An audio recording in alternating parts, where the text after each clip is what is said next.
কিছু গল্প থাকে যা শুধু শোনা যায় না, অনুভব করতে হয়।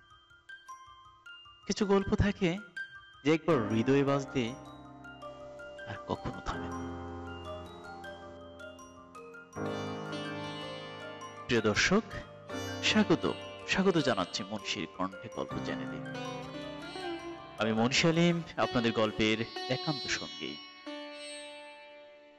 আজও থাকছে আপনাদের জন্য নতুন চমক। আজ আপনাদের জন্য নিয়ে এসেছি এক অনন্য সৃষ্টি। আপনাদের নিয়ে চলেছি শব্দের জগতে, যেখানে প্রতিটি গল্প এক নতুন অনুভূতি জাগাবে।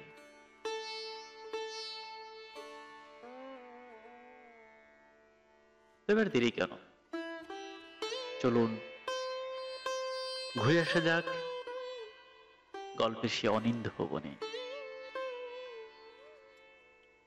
আজকের গল্পটি বিশ্ববিখ্যাত গল্পকার গীতা মোপাসারণ।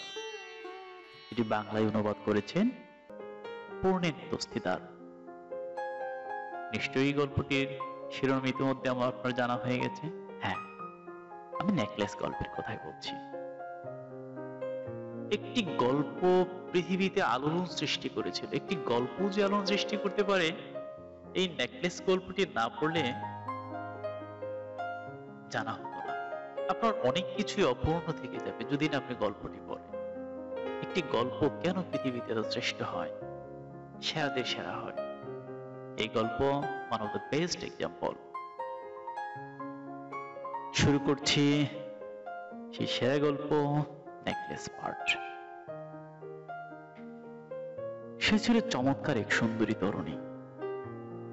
নিয়তির ভুলেই যেন এক কেরানি পরিবারে তার জন্ম হয়েছে। তার ছিল না কোনো আনন্দ, কোনো আশা, পরিচিত হবার, প্রশংসা পাওয়ার, প্রেম লাভ করার এবং কোনো ধনী অথবা বিশিষ্ট লোকের সঙ্গে বিবাহিত হওয়ার কোনো উপায় তার ছিল না।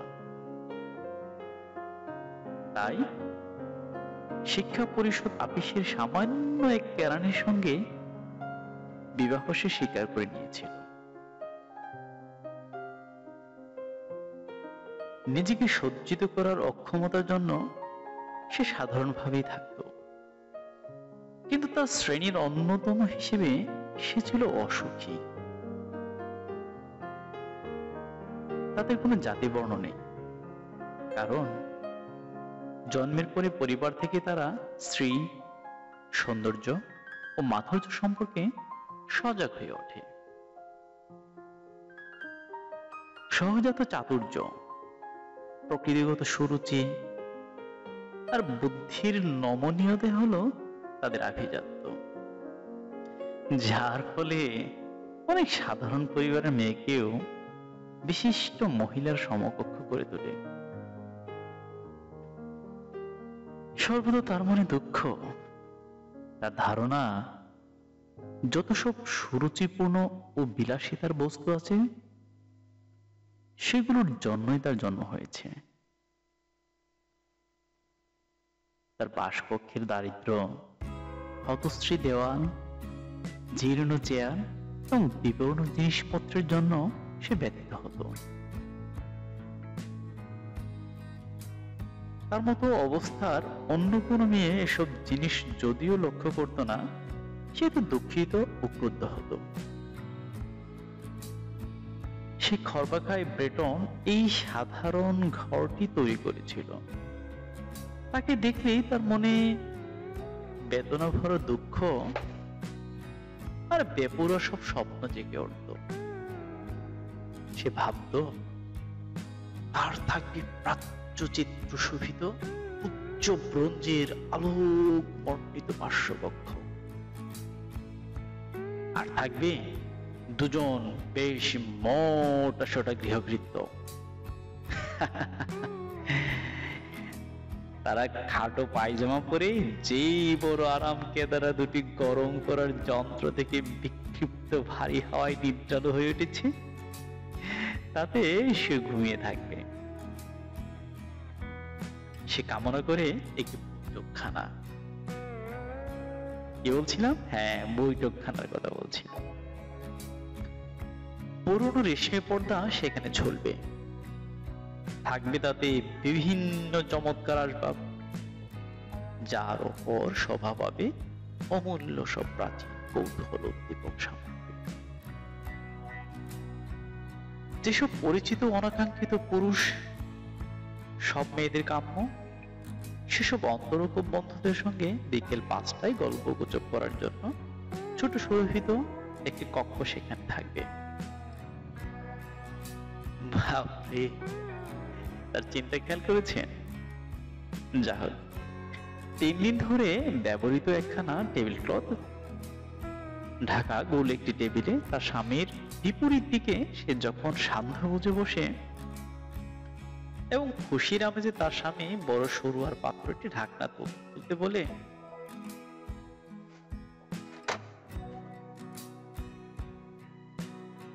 ও কি ভালো মানুষ, এর চেয়ে ভালো আমি চাই না।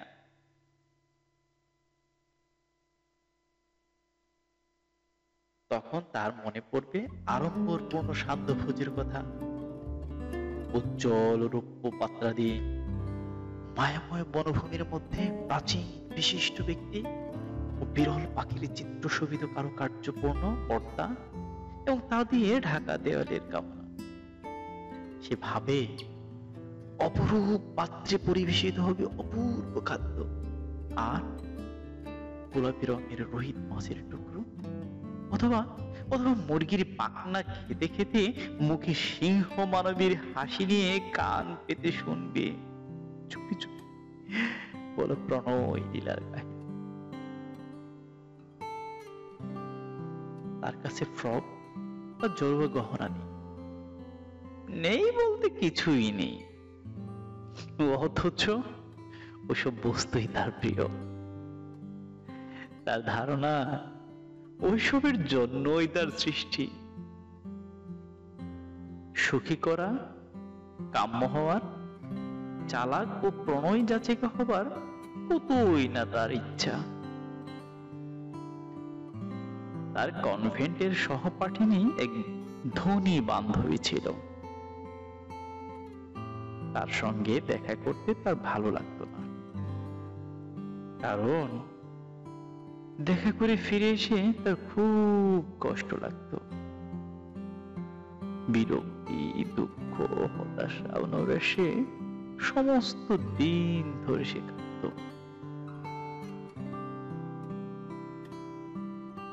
এক সন্ধ্যায়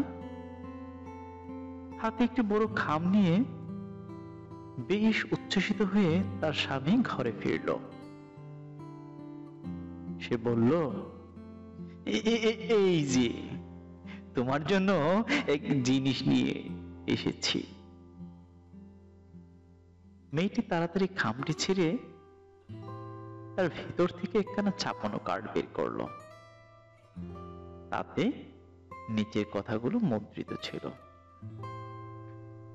জনশিক্ষা মন্ত্রী ও মাদাম জর্জ প্রেমপন্ন আগামী 18ই জানুয়ারি সন্ধ্যায় তাহাদের নিজ বাসগৃহে মসিয়ে ও মাদাম লুইসেলের উপস্থিতি কামনা করেন। তার স্বামী যেমন আশা করেছিল তেমন ভাবে খুশি হওয়ার পরিবর্তে মেয়েটি বিদ্বেষের ভাব নিয়ে আমন্ত্রণ লিপিখানা টেবিলের উপর নিক্ষেপ করে বিড়বিড় করে বলল, ওখানা নিয়ে তুমি আমায় কি করতে বলো, যাচ্ছে তাই।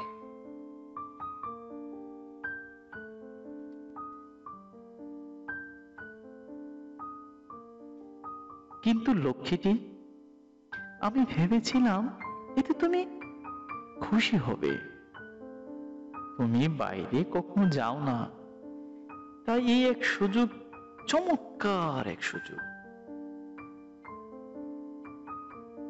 এটা জোগাড় করতে আমাকে অনেক কষ্ট করতে হয়েছে। জানো তো, সবাই একখানা চায়, কিন্তু খুব বেছে বেছে দেওয়া হচ্ছে। কর্মচারীদের বেশি দেওয়া হয়নি। সেখানে তুমি গোটা সরকারি মহলকে দেখতে পাবে। বিরক্তির দৃষ্টিতে তার দিকে তাকিয়ে মেয়েটি অধীর ভাবে বলে উঠল, ওই ঘটনার মতো একটি ব্যাপার কি পরে আমি যাব বলে তুমি মনে করো? ওখানে কি যাওয়া যায়? আমার কি এরকম পোশাক আছে?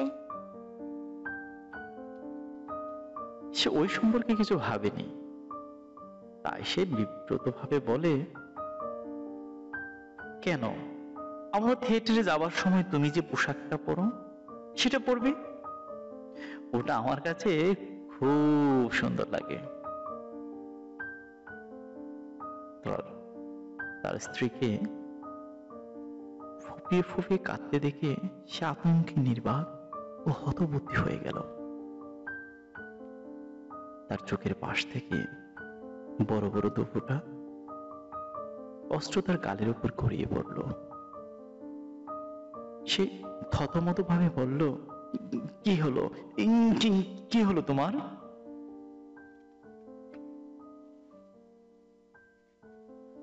প্রবল চেষ্টায় মেয়েটি নিজের বিরক্তি দমন করে তার সিক্ত গণ্ড মুছে ফেলে শান্ত কণ্ঠে জবাব দেয়, কিছুই না, শুধু আমার কোনো পোশাক নেই বলে আমি এই ব্যাপারে যেতে পারবো না। তোমার যে কোনো সহকর্মীর স্ত্রীর পোশাক আমার চেয়ে যদি ভালো থাকে, কার্ডখানা নিয়ে তাকে দাও।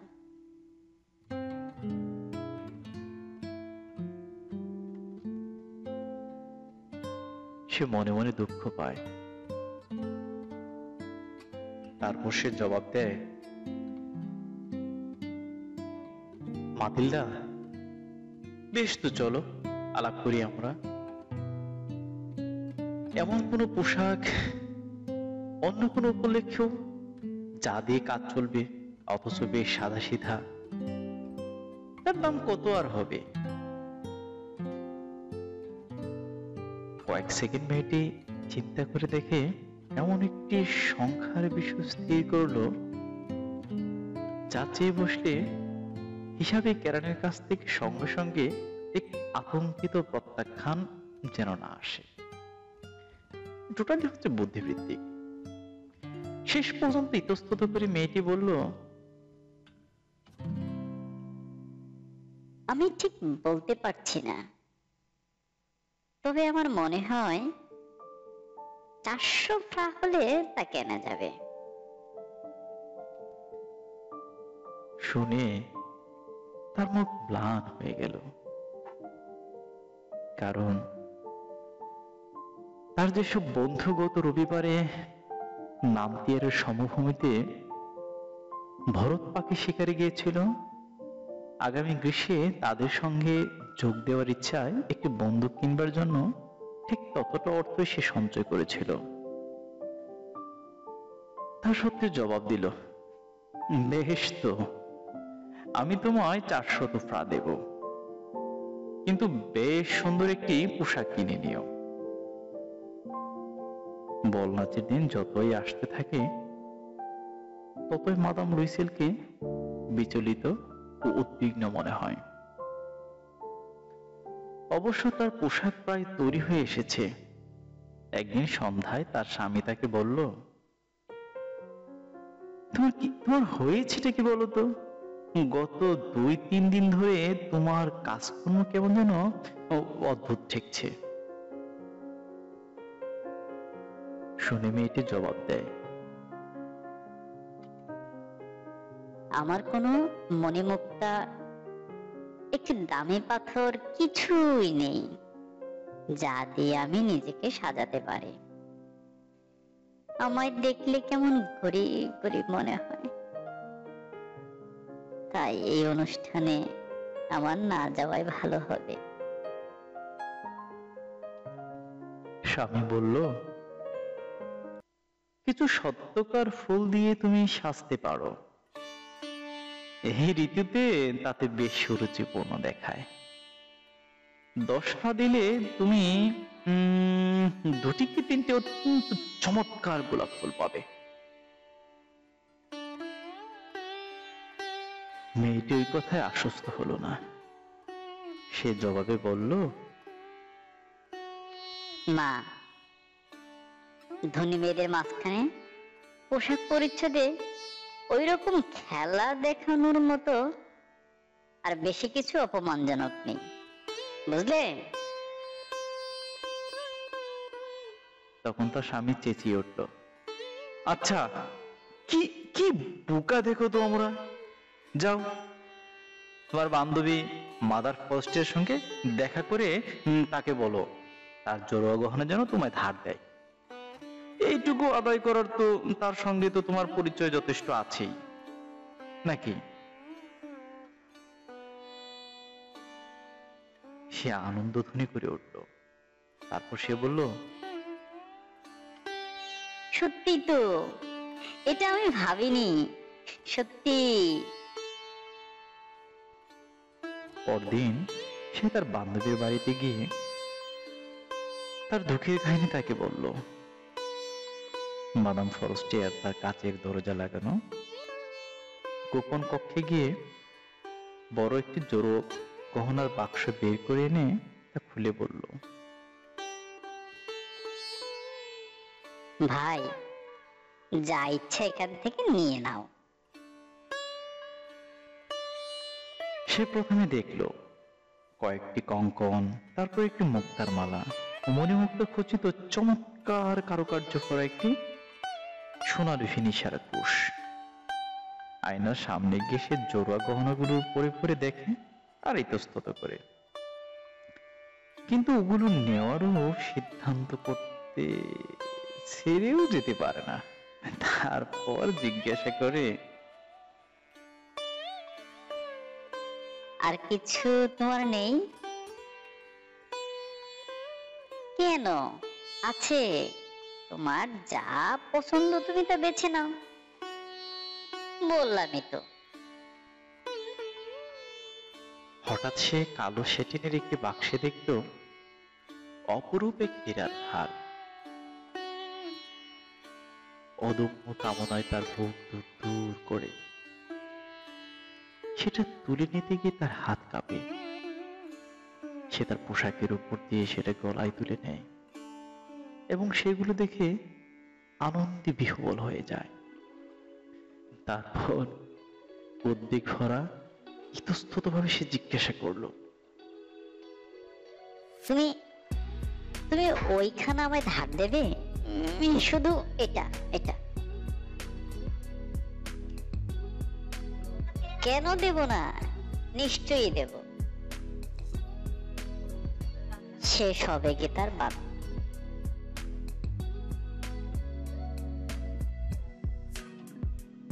কেন দেব না, নিশ্চয়ই দেব।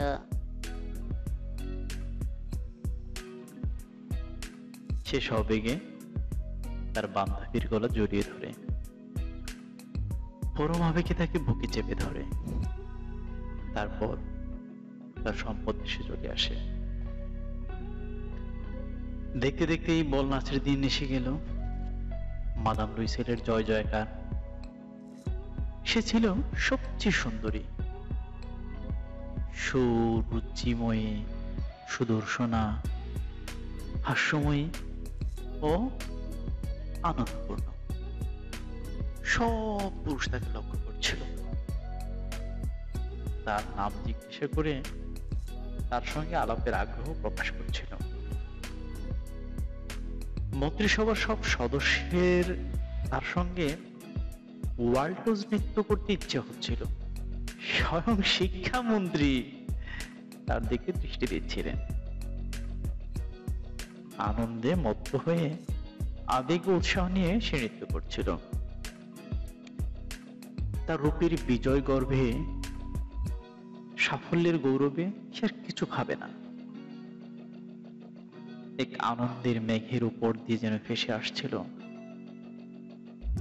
এইসব আহতি ও মুগ্ধতা আর জাগ্রত সব কামনা। যে কোনো মেয়ের অন্তরে এই পরিপূর্ণ বিজয় কত যে মধুর। ভোর 4টার দিকে সে বাড়ি ফিরে গেল। অন্য সেই তিনজন ভদ্রলোকের স্ত্রী খুব বেশি ফুর্তিতে মত্ত ছিল। তাদের সঙ্গে তার স্বামী ছোট্ট একটি বিশ্রাম কক্ষে মধ্যরাতে পর্যন্ত আধো ঘুমে বসছিল। বাড়ি ফিরবার পথে গায়ে জড়াবার জন্য তারা যে আট পরে সাধারণ চাদর নিয়ে এসেছিল, সে তার কাঁধের উপর সেটি ছড়িয়ে দেয়। বল নাচের পোশাকে অপরূপ সৌন্দর্যের সঙ্গে ওইটির দারিদ্র সুপরিস্ফুট ভাবে ফুটে উঠেছিল। মেয়েটি তা অনুভব করতে পারে, তাই অন্য যেসব ধনী মেয়ে দামি পশমি চাদর দিয়ে গা ঢেকেছিল, তাদের চোখে না পড়বার জন্য সে তাড়াতাড়ি এগিয়ে যেতে লাগলো। লুইসেল তাকে টেনে ধরে বলল,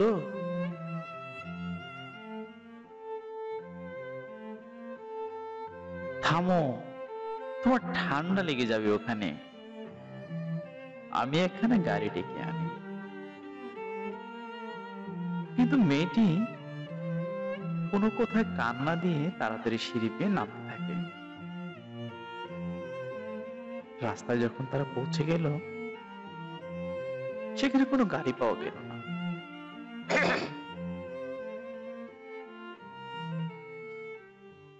তারা গাড়ির খোঁজ করতে করতে দূরে কোনো একখানাকে দেখে তার গাড়োয়ানকে ডাকতে থাকে। হতাশ হয়ে কাঁপতে কাঁপতে সিন নদীর দিকে হাঁটতে থাকে। শেষ পর্যন্ত যে পুরাতন একখানা তারা পায়, তা হলো সেই নিশাচর দুই যাত্রী গাড়ি, যা প্যারিতে সন্ধ্যার পর লোকের চোখে পড়ে। তার একখানা, যেই দিনে এইগুলো নিজের দুর্দশা দেখতে লজ্জা পায়। ওইখানে তাদের মার্টার স্ট্রিটের ঘরের দরজা পর্যন্ত নিয়ে গেল। তারা ক্লান্ত ভাবে তাদের কক্ষে গেল। মেয়েটির সব কাজ শেষ, কিন্তু স্বামীর ব্যাপারে তার মনে পড়ল যে 10টায় তাকে অফিসে গিয়ে পৌঁছাতে হবে। এতে কিন্তু সে খুব সিনসিয়ার। নিজেকে গৌরব পণ্ডিত রূপে শেষ একবার দেখার জন্য সে আয়নার সামনে গিয়ে তার গলার চাদরখানা খোলে। হঠাৎ হঠাৎ সে আর্তনাদ করে উঠল, তার হাড়খানা গলায় জড়ানো নেই। কি সর্বনাশ! তার স্বামীর পোশাক তখন অর্ধেক খোলা হয়েছে মাত্র। সে জিজ্ঞাসা করল, কি হয়েছে? উত্তেজিত ভাবে মেয়েটি তার দিক ফিরে বলল, আমার আমার কাছে মাদাম ফার্স্টের হারখানা নেই।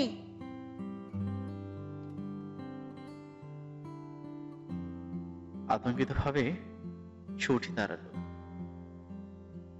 কি বললে? তা কি করে হবে? এটা এটা এটা কোনোভাবে সম্ভব নয়।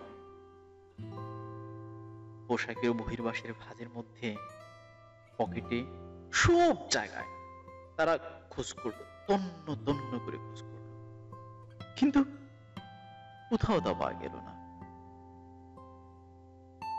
স্বামী জিজ্ঞাসা করলো, ওই বাড়ি থেকে চলে আসবার সময় তা যে তোমার গলায় ছিল, তোমার ঠিক মনে আছে?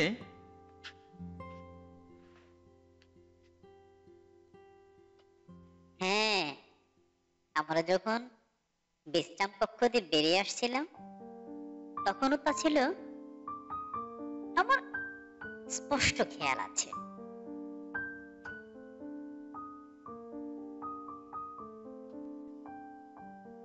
কিন্তু তুমি যদি ওটা রাস্তায় হারাতে, ওটা পরবার শব্দ আমাদের শোনা উচিত ছিল। গাড়ির মধ্যেই নিশ্চয়ই পড়েছে মনে হয়। হ্যাঁ, সম্ভবত তাই। তুমি গাড়ির নম্বরটি টুকে নিয়েছিলে? হুম, না। আর তুমি কি তা লক্ষ্য করেছিলে? না। হতাশ ভাবে তারা একে অপরের দিকে তাকিয়ে থাকে। শেষ পর্যন্ত লুইসেল আবার পোশাক পরে নিল। সে বলল, আমি যাচ্ছি, দেখি যতটা রাস্তা আমরা হেঁটেছিলাম সেখানে খুঁজে পাওয়া যায় কিনা। তারপর সে গেল। মেয়েটি তার সান্ধ্য গাউন পরেই রয়ে গেল। বিছানায় শুতে যাওয়ার শক্তি তার নেই। কোন উচ্চাসা বা ভাবনা ছাড়াই সেখানে চেয়ারে গায়ে এলিয়ে পড়ে রইল। সকাল 7টার দিকে তার স্বামী ফিরে এলো। কিছুই সে খুঁজে পায়নি।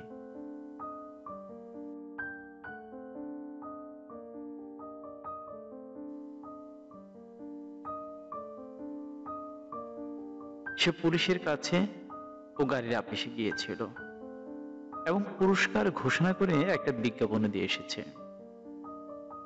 সে যথাসাধ্য করে এসেছে বলে তাদের মনে কিছুটা আশা হলো। ওই ভয়ানক বিপর্যয়ে মেয়েটি সারা দিন এক বিভ্রান্ত অবস্থায় কাটালো। সন্ধ্যাবেলা যখন লুইসেল ফিরে এলো, তখন তার মুখের যন্ত্রণার মলিন ছাপ। কিছুই সে খুঁজে পায়নি।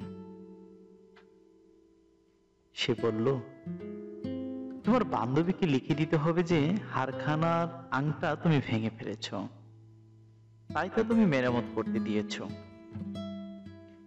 তাতে আমরা ভেবে দেখবার সময় পাবো। তার নির্দেশ মতো মেয়েটি লিখে দিল। 1 সপ্তাহ শেষ হওয়ায় তারা সব আশা ত্যাগ করলো। বয়সে 5 বছরের বড় লুইসেল ঘোষণা করলো, ওই জোড়ো গহনা ফেরত দেওয়ার ব্যবস্থা আমাদের করতে হবে। পরদিন যেই বাক্সে ওটা ছিল, তার ভেতরে যেই স্বর্ণাকারের নাম ছিল, তার কাছে তার সেটা নিয়ে গেল। সে তার খাতাপত্র ঘেটে বলল, মাদাম, ওই হারখানা আমি বিক্রি করিনি, আমি শুধু বাক্সটা দিয়েছিলাম। তারপর তারা সেই হারটির মতো হার কুচ করার চেষ্টা করলো। তাদের স্মৃতির উপর নির্ভর করে এক স্বর্ণকার থেকে অন্য স্বর্ণকারের কাছে যেতে থাকে। দুজনেই বেশ ক্লান্ত শ্রান্ত। দুজনের শরীর বিরক্তি উদ্বেগে প্রচন্ড খারাপ হয়ে গেছে। প্যালেস রয়েলে তারা এমন একটা হীরের কণ্ঠহার দেখলো। সেটা ঠিক তাদের হারানো হারের মতো একেবারে প্রায়, কিন্তু তার দাম 40,000 ফ্রা। 36,000 ফ্রাতে তারা তা পেতে পারে। 3 দিন যেন ওটা বিক্রি না করে সেজন্য তারা সনকাকে বিশেষভাবে অনুরোধ করলো।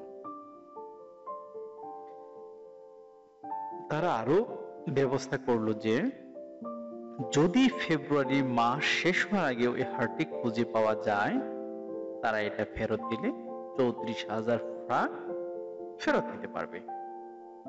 কন্ডিশন খুবই সুন্দর। লুইসেলের কাছে তার বাবার মৃত্যুর পরে প্রাপ্ত 18,000 ফ্রাঙ্ক ছিল, বাকিটা সে ধার করলো। মাদাম লুইসেন তখন জোড়ুয়া গহনা মাদাম ফরেস্টারকে ফেরত দিতে গেল। তখন শেষোক্ত মেয়েটি নির্জীব কণ্ঠে বলল,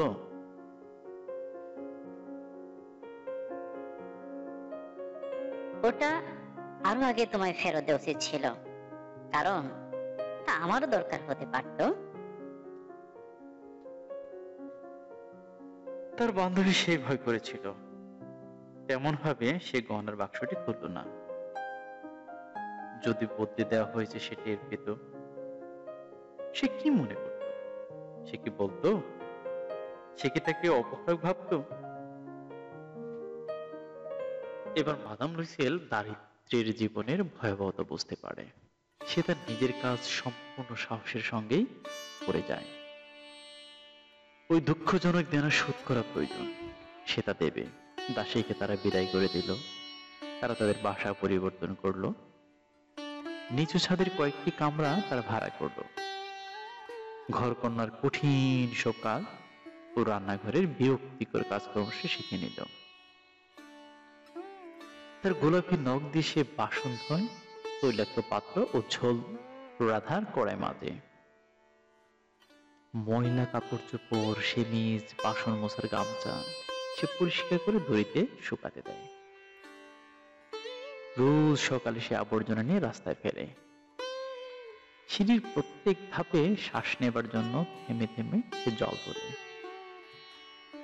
সাধারণ পরিবারের মেয়ের মতো পোশাক পরে সে হাতে ঝুড়ি নিয়ে মুদি কষায় ও ফলের দোকানে যায় এবং তার দুঃখের পয়সার একটির জন্য পর্যন্ত দর কষাকষি করে।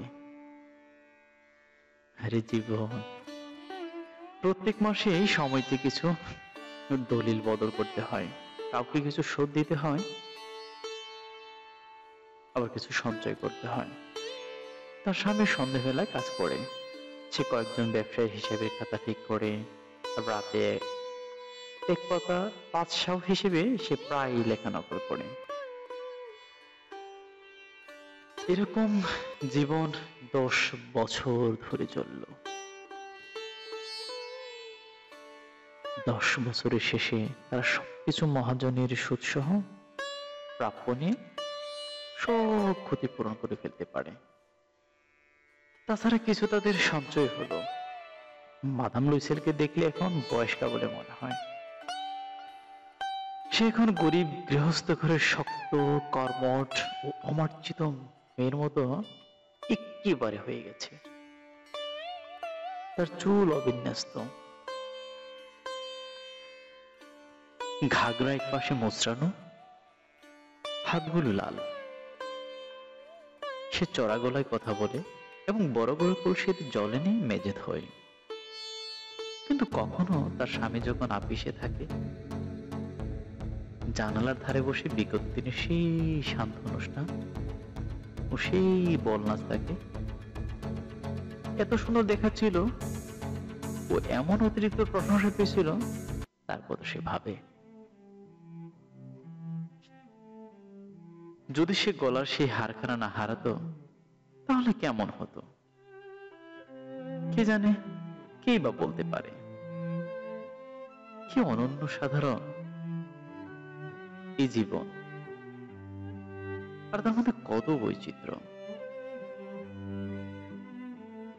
সামান্য একটু বস্তুতে কি করে একজন ধ্বংস হয়ে যেতে পারে, আবার বাঁচতেও পারে।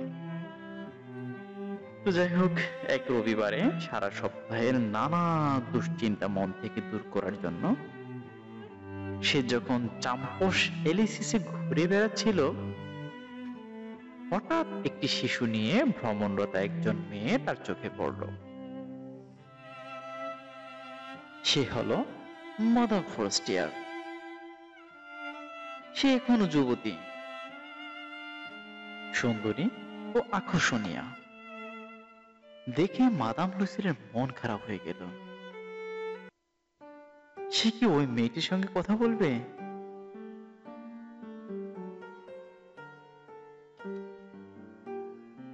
হ্যাঁ, অবশ্যই বলবে। তাকে তাকে যখন সব শোধ করা হয়েছে তখন সবকিছু সে খুলে বলবে। কেন বলবে না? সে মেয়েটির কাছে গিয়ে নম্রস্বরে বলল, সুপ্রভাত জেনি।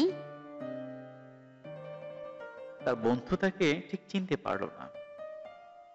এক সাধারণ মানুষ তাকে এমন অন্তরঙ্গ ভাবে সম্বোধন করায় সে অবাক হলো। সে বিব্রত ভাবে বলল, কিন্তু মাদাম, আপনাকে তো ঠিক চিনলাম না। বোধহয় আপনার কোথাও ভুল হচ্ছে। না, আমি মাথিলদা লুইসের। তার বান্ধবী বিস্ময়ে চেঁচিয়ে উঠে বলল, হাই, আমার বেচারি মাথিলদা, এমন ভাবে কি করে তুই বদলে গেলে?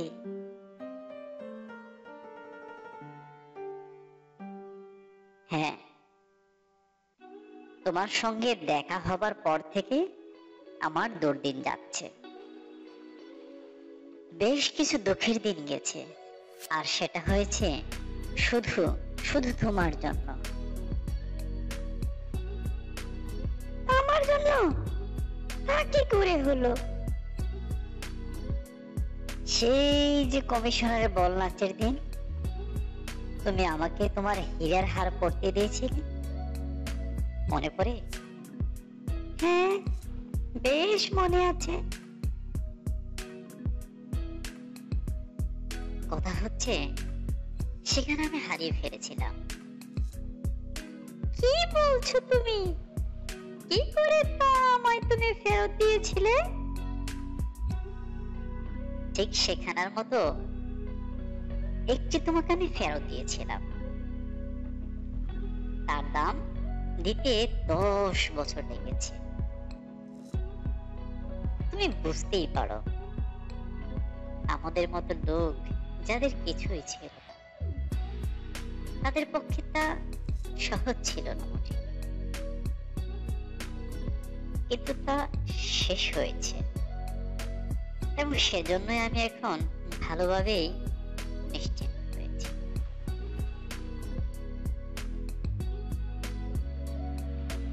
মাদাম ফরেস্টিয়ার তাকে কথার মাঝখানে থামিয়ে বলল, তুমি বলছো যে আমারটা ফিরিয়ে দেবার জন্য তুমি একখানা হীরের হার কিনেছিলে?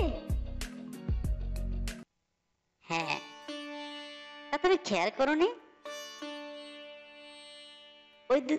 ওই দুটো একরকম ছিল।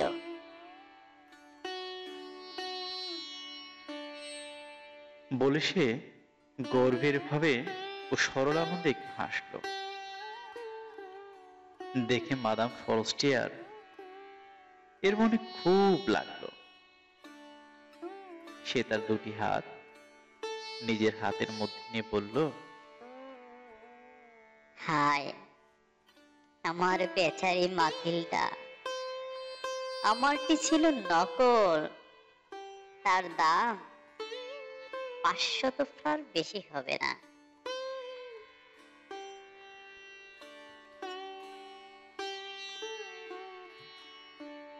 প্রিয় পাঠক শ্রোতা, এই ছিল আমাদের নেকলেস গল্পের মূল কাহিনী। গীত মোফাসাল শ্রেষ্ঠ গল্পগুলোর মধ্যে একটি নেকলেস গল্প। ফরাসি ভাষায় গল্পটির নাম লা টাউরে। 1884 সালের 17 ফেব্রুয়ারি ফরাসি পত্রিকা লা গাও লুইস সে পত্রিকায় গল্পটি প্রকাশিত হয়, এবং সে বছরই এটি ইংরেজিতে অনুদিত হয়। ওই 21 সালে প্রকাশিত নেকলেস শীর্ষক গল্প গ্রন্থের মধ্যে এটি স্থান পায়।